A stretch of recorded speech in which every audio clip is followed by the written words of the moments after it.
Eto naman, Papa Ogs, paano naman yung mga artista na, paano mo hinahandle yung mga artista na may sama sa'yo ng loob, pero hindi ka kinakausap, pero sinisiraan ka sa iba? Meron ng ganyan.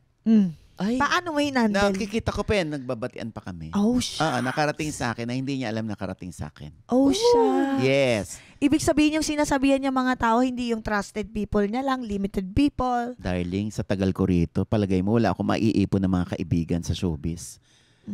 Siyempre, kahit hindi tayo magkita siya, yung alam mo yung hindi para siraan mo ko. 'Di ba? Pwede ka lang makinig sa paninira ni Buboy sa akin sa'yo, kunwari. 'Di ba? Pero hindi para ayunan mo siya. Yes. Ngayon, Yes. pag gusto mong mag-invest sa akin ng friendship, alam mo ba, si Buboy, sinabi sa'yo, Mama Ogs, na ikaw yung nawawalang ama niya.